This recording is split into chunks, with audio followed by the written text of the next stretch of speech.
Hello, Andy. How are you today? Hi, Belinda. How are you? And hi to all the listeners or the watchers, wherever they may be. Exactly. Thank you so much for you to join me today. I'm absolutely thrilled. You and I have been chatting a bit about my Crucial COVID Conversations initiative, and I'm thrilled for you to join me today. And I have to say, you have by far the best backdrop. I mean, we've had some cool things of yoga studios and, all sorts of cool stuff, but yours by far is the cream of the crop. Andy, thank you for joining us today from Magnetic Island on the Great Barrier Reef. Wow. What's your weather like today as things settled after all the cyclones and everything else? Yeah, well, it's the wet season. It's hot. It's it's 32 degrees. It hasn't rained today, so it's pretty nice. Excellent. I'm gonna, Andy, if you will allow me, so I'm joined today by Dr. Andy Lewis. He's a scientist, ocean advocate, coral conservationist, good friend of mine, and founder and executive director of the Coral Sea Foundation. For those of you guys and he's going to tell more for sure, don't know, but the Coral Sea Foundation does amazing stuff to raise awareness about the ecological and social value of the Coral Sea and the Eastern Coral Triangle. So he's going to do a little bio himself because there's so much to say about what he does. So I'm going to let him do that. But in the meantime, I'm just going to do a little introduction about why we are doing what we're doing right now and what's the purpose of this Crucial COVID Conversations and why Andy is joining us today. Andy and I met, a few years back now. And I'm jokingly going to say that 2020 doesn't count. In one of my other Crucial COVID Conversations, we were trying to work out how long we knew each other with the person that I'm having the conversation with. And then we decided together that 2020 doesn't count. So we're not even use that. But we were both passionate at the time and still obviously about corals, about the coral triangle. And most importantly, we are definitely both on the same page when it comes to development of females, specifically our Melanesian women within the South Pacific and the areas that we work within. So that's how we met, and we've since done some cool projects together and continued to do some really cool stuff together. And he's been a big supporter of us with our Train Our Youth initiative, and we continue to do some really cool stuff together in the Solomon Islands. So welcome. Thank you so much for joining me today, Andy. And the reason for our listeners and our people that's joining us from all over the world, really, why did I decide to do this Crucial COVID Conversations? Well, the COVID crisis has certainly been unexpected. It's been very hard for many people, and all of us had such great aspirations and hopes for 2021, and as it should be. But things are still hard, and it will continue to be hard for many more months. Many places are dealing with second and third waves. The vaccines are coming, but it's slow. Countries are still experiencing closed borders, and a lot of people really are struggling during this time. So it was a combination of all of those that led me, with my consulting part of my business, trying to reach out to people and do something good, whether it's about conservation, mental health and well-being, dealing with stress, burnout, anxiety, dealing with some interesting topics that the COVID-19 crisis just brought to the forefront. Things like diversity, inclusion, things like looking at science, and facts, not all the other stuff that's floating around. So there's lots of stuff that came about that's really made me realize that it's time for us to have these hard, critical, crucial conversations about the stuff that COVID-19 brought to the forefront. And I know I have to just quickly say this, during the crisis last year, and it was so fabulous to see you talk out as a scientist about the facts and really keeping things real and making all of us aware of what we need to know about this virus. And kudos to you, because it was like, okay, what's Andy saying about this? Yeah, okay, good. So I want to commend you for being positive and still doing amazing stuff during 2020, keeping us all focused on the facts and on science, and continuing to do what you do best, and that is development of the Melanesian women, and also focusing on marine and ocean and coral conservation. So thank you for that. That's okay. So tell me, I'm going to leave this to you. Tell me what you do and who you are, and then we'll start this crucial conversation right off the right way. No worries. So my background is I'm a coral reef ecologist. I did my PhD at James Cook University here on the Great Barrier Reef in the 1990s. And my area of focus was looking at the temporal dynamics of coral reefs, so how they change through time. And particularly, I was interested in short-term change. And so during my PhD, I set myself the task of surveying my study sites every single month for 3.5 years. So that involved about 1,000 hours of diving and about 250 individual trips out to my study sites on the Great Barrier Reef, which were about 60 kilometres offshore. So that got me very, very interested in, obviously, in coral reefs and coral reef ecology. After I finished my studies, I moved out into consulting. So I set up a business called Reef Eco Tours. And so we spent about a decade primarily doing field-based teaching programs for university level students and also secondary students. And then in about 2005, I was lucky enough to start working on a 50-metre adventure cruise vessel based out of Australia called the True North. And that vessel spent some time along the West Australian coast in the winter months, but from October to the end of December, we circumnavigated New Guinea. So we went through Komodo, Raja Ampat, Cendrawasih Bay, the Bismarck Sea, the Solomon Sea, the Louisiades, Bougainville, and the Solomon Islands.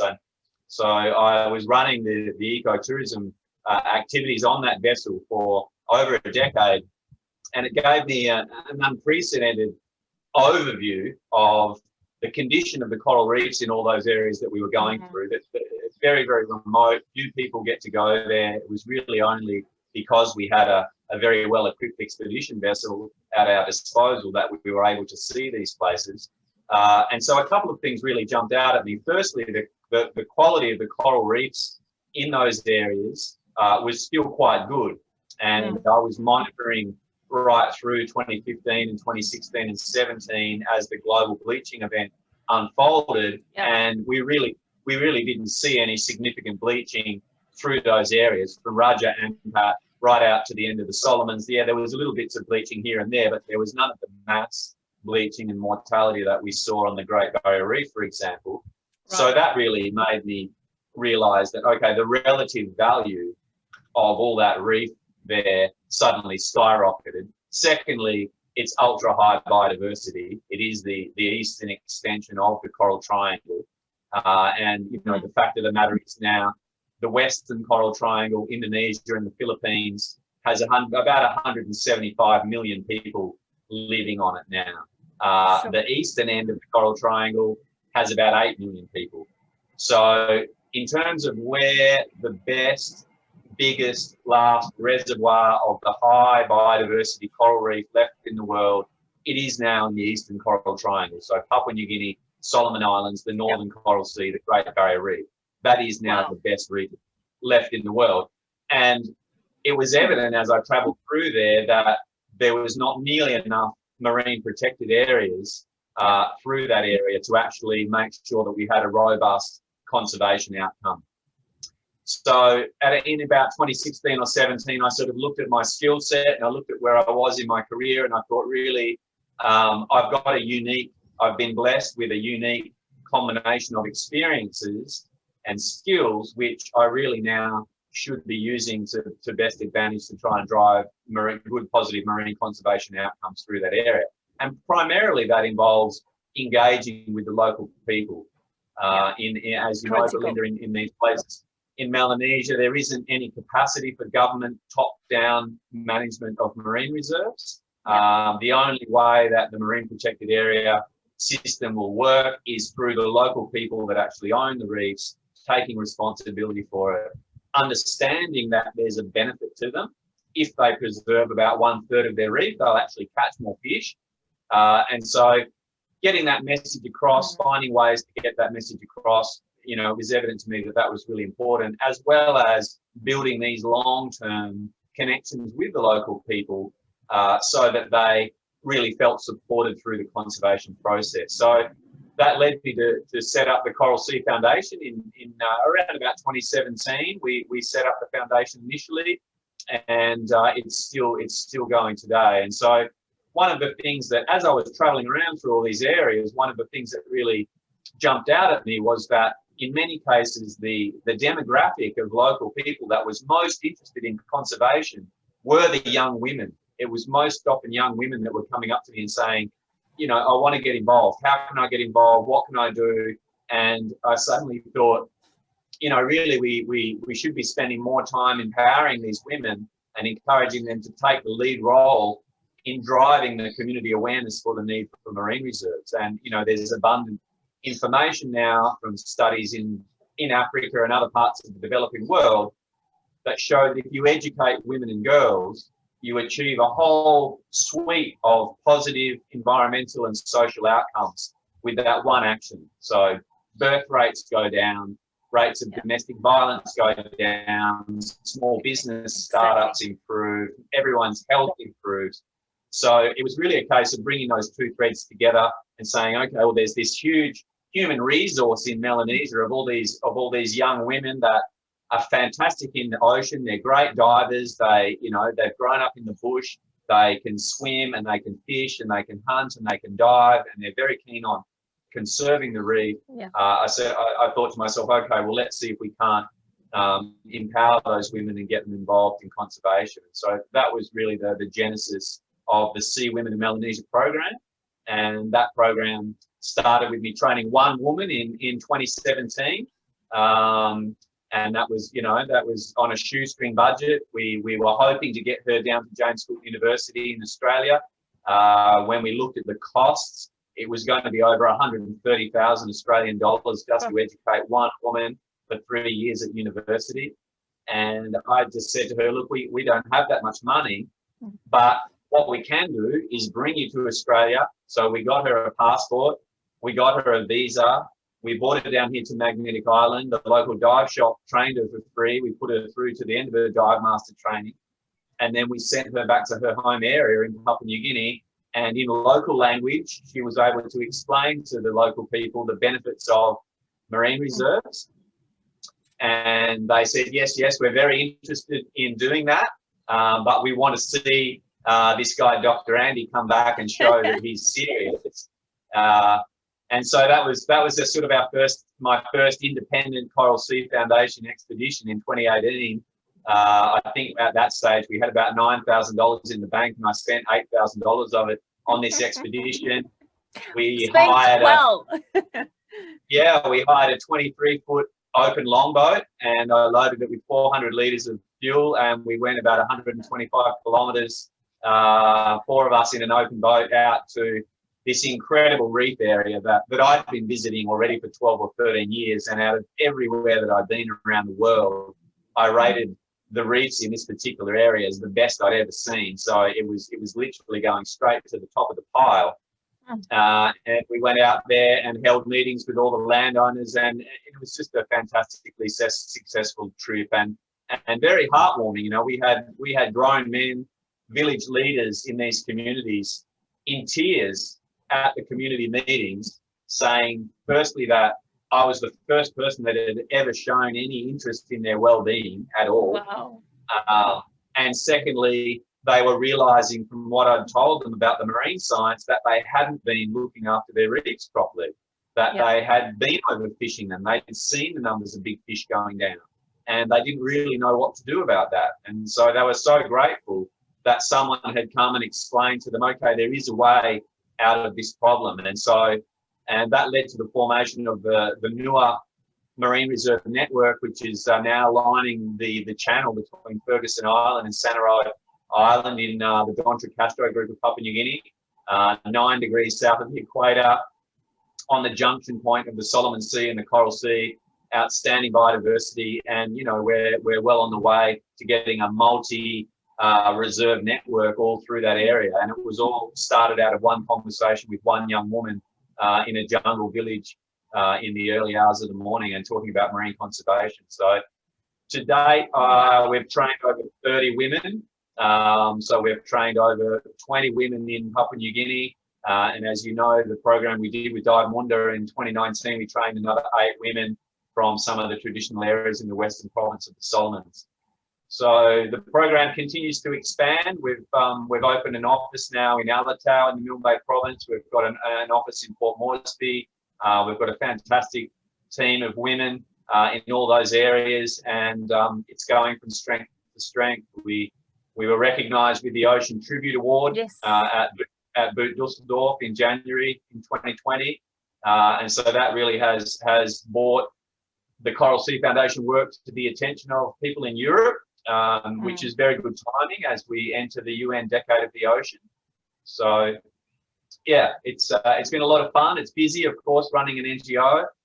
You constantly have more work to do than you have time or resources to do. Exactly. So it's a very good exercise in prioritizing and strategic planning. But best of all, it's about building a team, and everyone involved with the team shares the same passion and the same commitment, which is that these coral reefs are too precious to lose. We can't afford to lose them. And in fact, our whole civilization depends on the survival of those reefs. If we lose those reefs, then, you know, we can't feed 9 billion people on this planet by the middle of this century if the oceanic ecosystem isn't productive anymore. So to some extent, the future of humanity rides on us doing a good job in preserving these coral reefs. And so that's what gets me out of bed every morning, and that's what is really driving the whole Coral Sea Foundation team. Okay, wow. All right. So first of all, your passion is infectious, and I think that's really what shines through. And the programs that you have really tackled on and spearheaded and initiated is fabulous. For those of you that don't know, working and interacting in very remote South Pacific nations and islands requires positivity, tenacity, understanding, and respect for the culture, for the people, and certainly for the challenges that those island nations face. I know I've lived and breathed it, you lived and breathed it, and it's really important that I think we bring it out, because it is not easy bringing these messages across, but we find the people superbly passionate and ready and hungry and wanting to make a difference in their own communities and their own lives. And I want to just highlight, and I had goosebumps when you were talking about the program with the Sea Woman of Melanesia, because this is really something that's close to both of our hearts, and it's such an important topic, and it kind of marries one of the other topics, perhaps to maybe not the extent that would be obvious to people, but I want to bring it up here because it is something that's so important.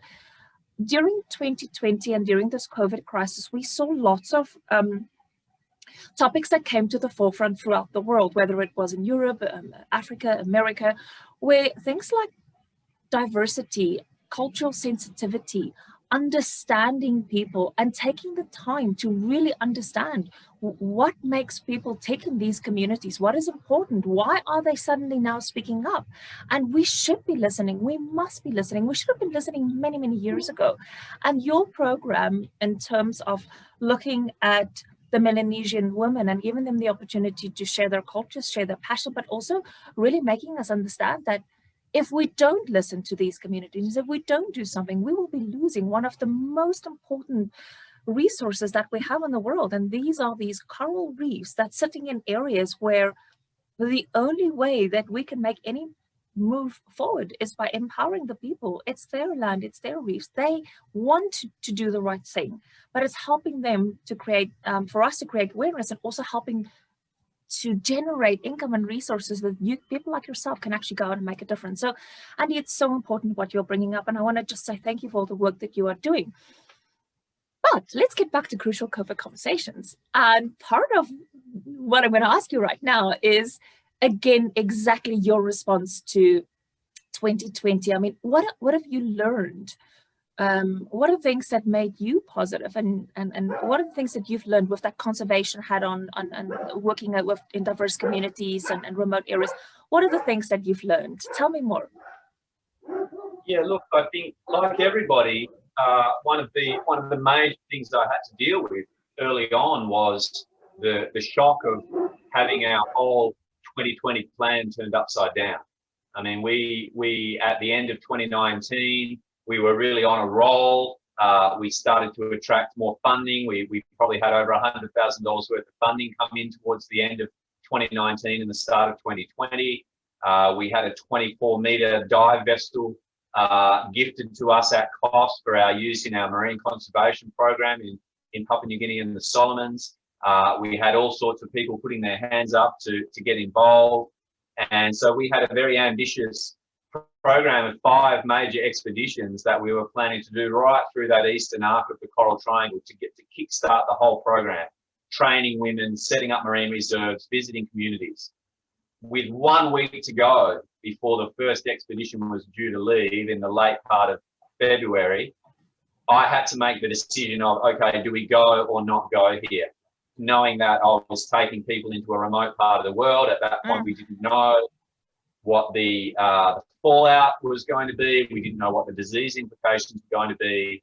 And I had to make the very difficult decision to cancel that trip. And eventually, of course, we weren't able to do any of those expeditions during the year. So the early part of the year, I guess, was dealing with grief over the fact that something that we worked so hard for 3 years, and I'd thrown all my personal finances into it. I'd thrown all my time into it. We had people flying in from interstate. We had people overseas waiting for it. We had people in the villages waiting for us to come. So the first thing, I guess, was dealing with that grief of like, oh, you know, we're why me, and we've worked so hard, and then, you know, that lasted a couple of days, and then I gave myself a good talking to, and I said, okay, well, that's not, we don't wallow. The only way forward in these situations is to keep analysing the situation and going, okay, out of the available options, what can we do to keep active? And so we were very lucky in that sense that the women that we'd trained all through 2019 were in place in the Solomons, in Papua New Guinea. They were there in the villages. They had their dive training. We kitted them out with underwater cameras. We'd given them some basic training in survey techniques. And yes, look, in an ideal world, they could have used a whole lot more training. I mean, we were hoping to do another 2 or 3 trips and train them up. But we didn't have that option, but we still had internet. We still had internet connectivity. And so I just put it to all the groups of women, and I said, look, if you're prepared to stand up and start running your own expeditions and continue to drive this marine conservation work, if you're willing to continue engaging the communities, then we will support you. We've got the funding to do so. We were still able to get equipment and gear into Melanesia with DHL, so the freight service was still running. And so that's what we did. So we just pivoted, and it was just a lot of mentoring. So it's probably, you know, 3 or 4 days a week from 8 in the morning until midday, just mentoring all our teams online and just encouraging the women that, yes, they can do it, but really making sure they were safe and stepping them through designing an expedition, you know, calculating their fuel budget, working out exactly what they were going to do when they got where they were going, stepping them through the camera technique, stepping them through GPS technique, then showing them how to download data, to send data up to Google Drive, and so we could access it. So it was you know, sometimes it was a 2 steps forward, 1 step back sort of process. But nevertheless, we got a great set of results. I mean, when I wrote up for our major funding partners, when I wrote up the yearly report, I looked back at what we had planned to do at the start of 2020 in terms of our goals. Right. And I realized we actually met them all. We just didn't meet them in the way that we planned to at the start of the year. But in terms of number of marine reserves proposed, in terms of number of reefs that were surveyed, in terms of number of women that were trained, in terms of humanitarian aid that we managed to get into villages, we ticked all the boxes that we had at the start of the year. Wow. You know, ideally, of course, if we had done 5 expeditions, we could have achieved a whole lot more. But given the situation, we managed to stay active. And the funding kept coming in, the results kept coming out. And in some ways, I think many people looked at the results we were getting and said, hey, these guys actually have their act together. Yeah. And in the conservation space, it's, you know, I guess one of the things that we've always tried to highlight is the fact that our team has an extraordinary depth of skill and capability in terms of maritime operations, in terms of high-level marine science, in terms of diving, all of those things. I mean, you know, so those skills gave us the capability of continuing to get those results, even during the COVID crisis. So, and look, we were incredibly lucky here in Australia, and out of all the places in Australia, Queensland had very, very few COVID cases. And of course, being on a small island off the coast, we actually never even had an active case here. We pretty well were in lockdown only for a couple of months, and then life sort of proceeded, I wouldn't say exactly as normal, because everyone was staying at home more often. But, you know, in terms of working and interacting and diving, and you know, we kept on doing our thing. And I guess from a personal point of view, the other benefit out of the whole year was a chance to slow down a little bit. It was only when I slowed down that I realised that I'd been pushing very hard for 3 years, and in actual fact, the 5 expedition program that we had planned for 2020 would have actually been quite exhausting. Yeah. So it was a chance to just ground, get fit, you know, eat well, sleep well, get my yoga practice going again, get my garden going, get my chicken breeding going, and, you know, playing music. I'm a musician as well, so we've been playing music 2 or 3 times a week, which was really fantastic. So yeah, so exercising all those other parts of my life that probably I'd ignored a little bit in the run up to the pandemic, because we were so working so hard and so busy trying to get this NGO off the ground.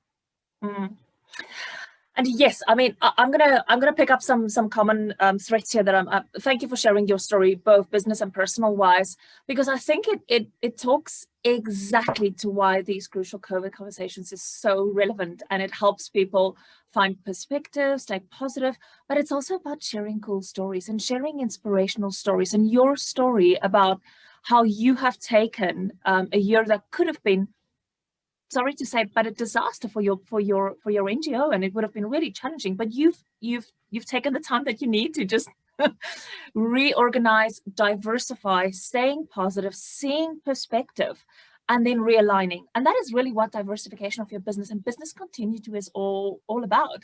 And this is exactly the stuff that I do with clients as well. People that perhaps are unable, like yourself, to see the big picture and to see, okay, well, how can I take what I have, the skill set that I have, this business that I have, how can I take this and really see possibility?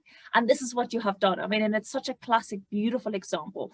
But the other thing that I also want to bring out, Annie, and I thank you so much for sharing this, because this is the human side. And for me, right from the beginning of the COVID crisis, I have always said one of the things that we don't even know yet how deep this will affect people, society, humanity is we focus on the health crisis, we focus on economics, we focus on all the other things, but we don't yet focus on the human impact that this crisis will have on our psychological health and well-being, mental health and well-being, physical health and well-being.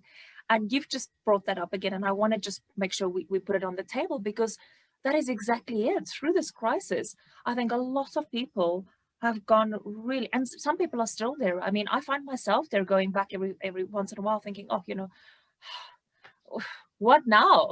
You know, how do I find that positivity and that focus to be able to do my yoga, you know, and do these things? And I think this is great that you're bringing it up, because it has given us the opportunity and across the world to slow down. And another friend of mine was saying the other day, well, don't fight it.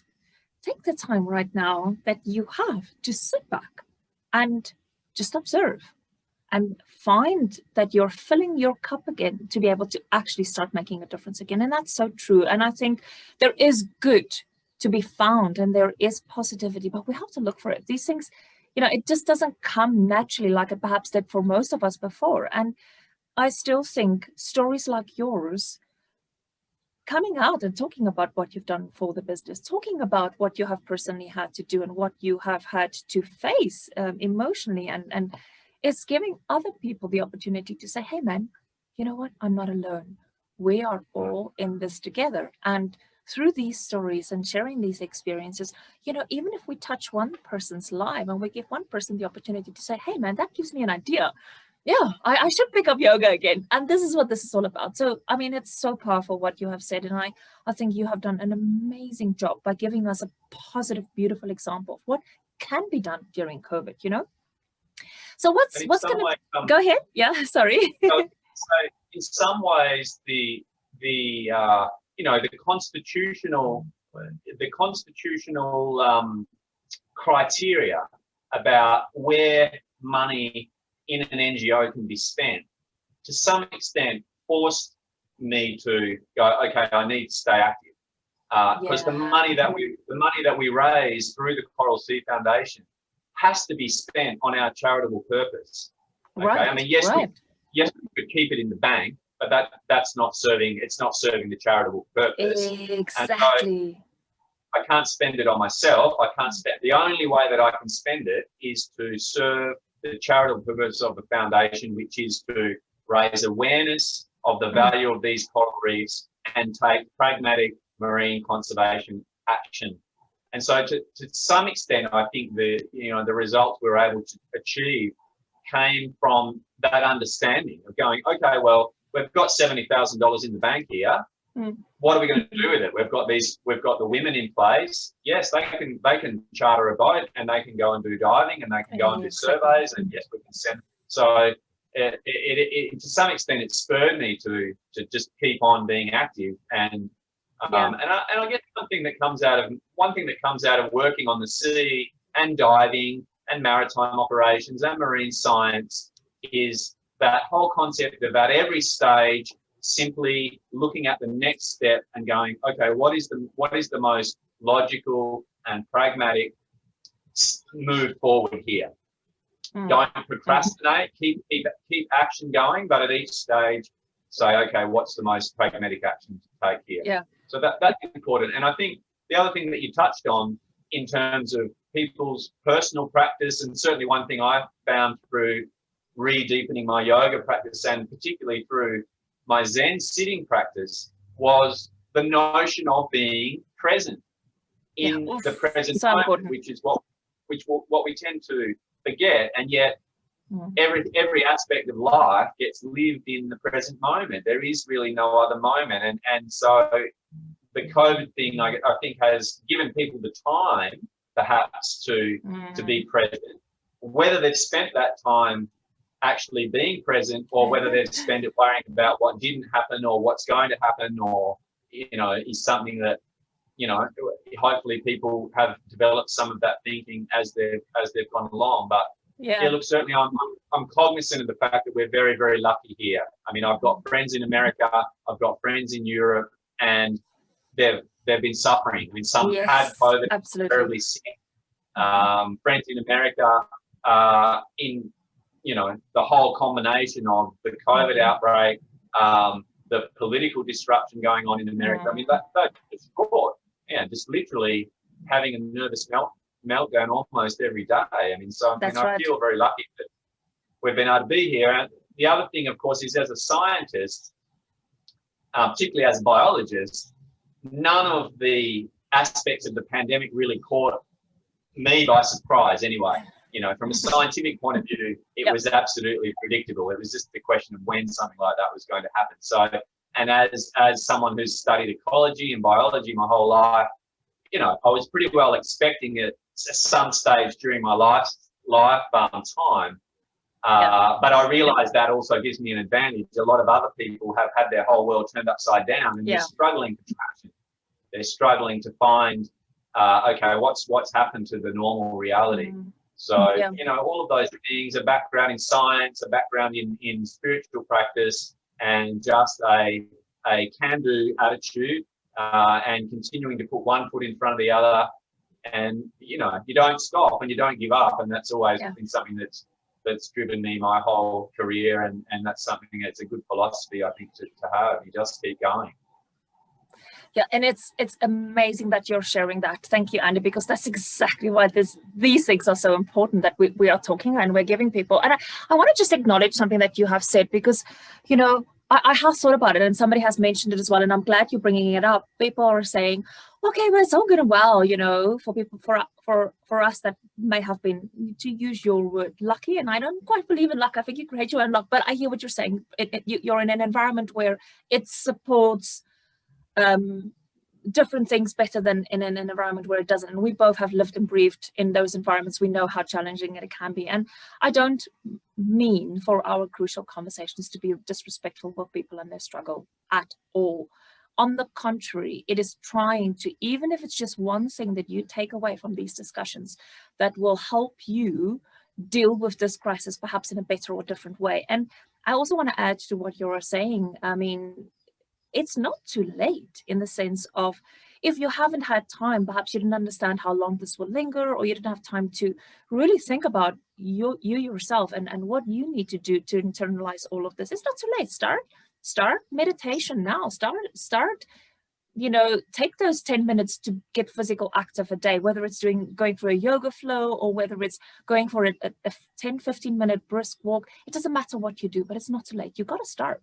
And this is powerful, that we are hearing stories about people that perhaps have already done it, but this is also about sharing what you can still do. I mean, we know that we're going to be in this for quite some time still. Things will not look the same. Actually, things will never look the same again, but it doesn't mean it's going to be bad. It just means it's going to be different. Right now, what can you do to be able to start building up more resilience and perspective? And being pragmatic is such an important thing. You know, Andy, I've done a podcast and a few webinars quite some time ago for Business Link Pacific out of New Zealand, where I really unpacked, from a business perspective, what are the things that you need to do to help you during this COVID-19 crisis. And I unpacked the 10 P's, as in P, the letter P. And for some of the things that you've said, like being pragmatic, positivity, perspective, are exactly the things that we've unpacked. And that's why it is so cool to hear you actually living out these these tips that I have given. And you're such a beautiful example of that. So thank you for sharing that. So what do you want us to keep in mind this year? What can we do during 2021 to keep these things in mind? What tips do you have for us? What can you share? Look, I think the biggest point that everyone needs to, or the two really clear points that people need to take away. Firstly, there is only one way out of this crisis. And to some extent, there's only one way out of the pandemic crisis, and there's also only one way out of the climate crisis that we're facing. And that is through science and listening to science. Science has solutions for both those problems. We just have to apply them. And so, look, my big hope out of all this is actually that there's going to be a silver lining in this dark cloud. And that silver lining is a new appreciation of the value of science. But certainly one of the hardest things for me and the saddest things for me to see over the last 10 years has been the loss of truth, the ridicule of science, the demonizing of science and the work of scientists, particularly obviously through the climate debate. And as someone that's been involved in coral studies and involved in coral bleaching surveys, and someone I actually ran for the Australian Senate in the election last in 2019, and on a platform of climate action. So I was acutely aware of the facts that were being thrown around, or the lies that were being thrown around in the debate. And the fact that scientists were regularly being ridiculed, or there was some sort of suggestion that we were working for some monetary gain. I mean, I just found that deeply offensive, because, I mean, every scientist I know works their butt off because they believe in the power of science. So I think that's the first thing, is that it's really hopefully brought home to people the fact that every major technological advancement that we have in our society today has come about through the work of scientists or engineers or something like that. And I heard something interesting. An epidemiologist said the other day, there's nothing in this new pandemic that we have learned, which will change what we already knew about how to suppress a pandemic from the 1910 pandemic, the Spanish flu pandemic. We just didn't do anything that we should have, isn't it? It's exactly the same. You have to cut down transmission rates, you have to mask up, you have to test. And the benefit now, of course, is we've got this incredible technology that can bring vaccines to bear, you know, and people need to understand that there's only one way out of this now, and that's a vaccination of the majority of the world's population. And so, again, it's somewhat frightening and a little bit disturbing to see the anti-science, anti-vaccine conspiracy theories flying around. But I think at the end of the day, when people realise that, okay, that's our only way out, then they'll go that way. And the same, I hope, with the bigger question of sustainability of our civilization and this planet. I mean, what I'm really hoping is that this pandemic has been a slap in the face for everybody, and we now get to realise that, hey, what the scientists have been saying for about the last 30 years, which is that we are using the resources of this planet at a faster rate than they can recover. We are pushing our civilization to the point where it will collapse because the ecological systems that we rely on are going to be so degraded that it won't support our population. You know, we have just a couple of decades to turn that around. And if we don't turn it around, it's going to make the COVID crisis look like a kid's picnic. So there's actually, I'm hoping that actually this crisis will be the stimulus that we need to perhaps start to change direction. And I mean, I take great heart from the recent electoral result in the United States. And I perhaps have a feeling if the COVID crisis hadn't rolled around and the Trump administration, you know, wasn't shown up for what it was, which was anti-science and you know, totally based around corporate greed and with an anti-environmental agenda. I think if the crisis hadn't brought those things to the forefront, Donald Trump may well have been re-elected, and we pretty well would have, you know, we would have lost one of our last little windows to start to take action. And as it is now, you know, there's sort of a new hope. I mean, here in Australia, I'm not sure whether obviously the Australian audience probably knows, but Australia, the Australian government is almost as bad as the United States government was in terms of how slow we're going on climate action, how deeply in the pockets of the fossil fuel industry our government is, and the fact that in every global climate discussion, Australia drags its heels or aims for less action or wants to protect its coal mines and its gas exploration industry.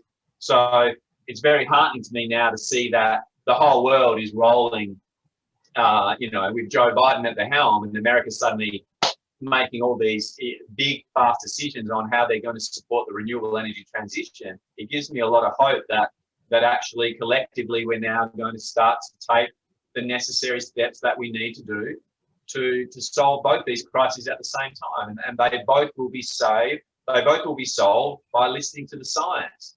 The science on what we need to do to deal with the pandemic is pretty clear, and the science about what we need to do to deal with the climate crisis is pretty clear. We just have to action them. Absolutely. I mean, absolutely. And I want to say this, you know, if you're offended by the stuff that's being discussed here, this crucial COVID conversations, that's exactly what we want to achieve. We want to make sure that people hear different opinions. People hear what is important for people moving forward. We want people to hear about specifically these topics that we can't shy away from anymore. We cannot shy away from our climate crisis. We cannot shy away from the work that we should have done in terms of diversity, equity and inclusion. We can't shy away from these things anymore, because it impacts not just the world in general, but each one of us. It impacts our lives moving forward. So I've always said that these crucial conversations is going to start unpacking controversial topics, and it is important that we talk about it and we raise awareness, and you have to listen to these things. Even if you don't necessarily agree with everything we're saying, it's okay, but you have to have an open mind, and you have to understand, oh, okay, well, this is where people are coming from. And that's how you create awareness, and that's how you in general start changing people's minds and start changing, is when we talk to people that know more than we do, I talk to people that know more about a subject than I do, because otherwise, what's the purpose? I want to learn more, and that's how we need to go through life, at least the way I see things. And that's just, we'll leave it at that. Yeah, well, I think the other point to mention is what the COVID crisis has shown many of us, and many at the individual level, at the community level, and at the national level, is that rapid change is possible. Exactly.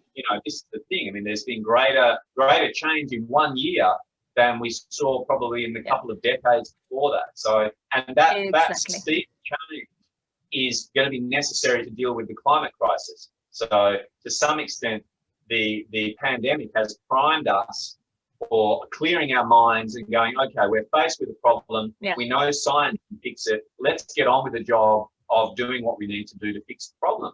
Otherwise, we're just like a boat with a hole in it. And if you're not pumping it out or you're not blocking the hole, the boat keeps sinking. And, we don't want to sink. We want to make it to the next island, get on shore and sit under a coconut tree and have a cold coconut. So, at the end of the day, as a civilization, that's where we want to end up. Yeah. Nobody likes chaos. It's not going to be in anybody's best interest for human civilization to descend into chaos. Okay. Absolutely. That's, when people say to me, oh, you've got some sort of greeny environmentalist agenda, you want everyone to go back, live in a cave and eat grass. And it's like, no. I just actually want human civilization to still be here in 1,000 years from now. Couldn't have said it better. Yeah. But that's a blink of an eye. Ecologically, geologically, it's a blink of an eye. And yet none of what we are doing at the moment is setting up and planning for the next 1,000 years. Most of what we're doing runs on a 2 or 3 year political cycle, which is just crazy. And as a scientist, I don't understand why we do it. We're literally, undermining the very foundations of our civilization for the benefit of a very few to make a very, very obscene amount of money. And, and that has to change. Yeah.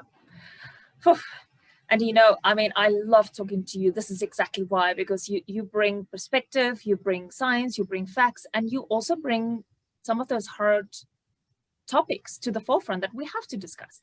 But I wish we had more time, but I'm sure we'll again, make some time for another crucial COVID conversation. But in closing, again, thank you so much. It's just been so enlightening, and I hear you, and I understand, and I support, and I agree.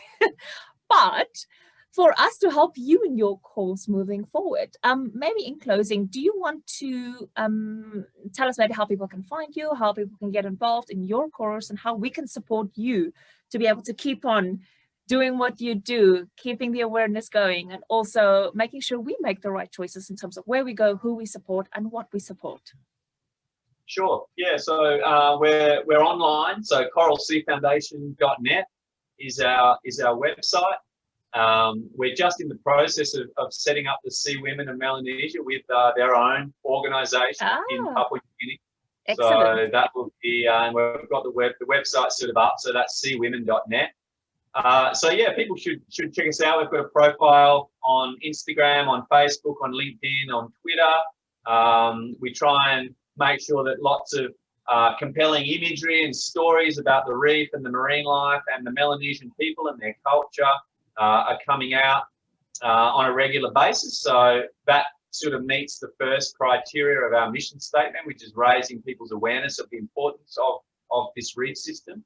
Yeah. We've got a number of citizen science projects which people can do from home in their lockdown. We've got some really neat studies where we've been looking at the growth rates of coral as they recover on reefs after bleaching.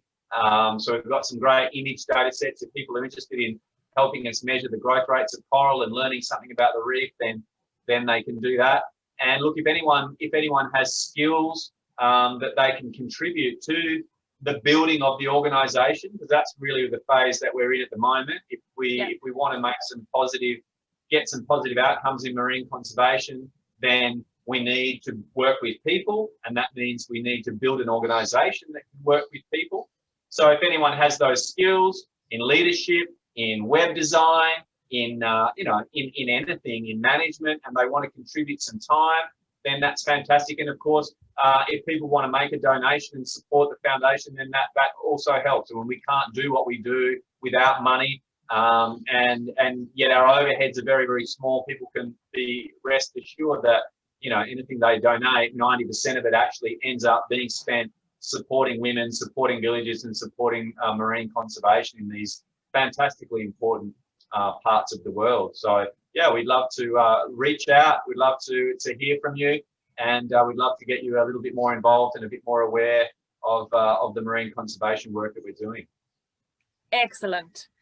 Thank you so much, Andy, to the work that you do, your team does, and I am looking forward to be continuing to work with you. Thank you very much for your time. Hey, have a good day. Yeah, see ya.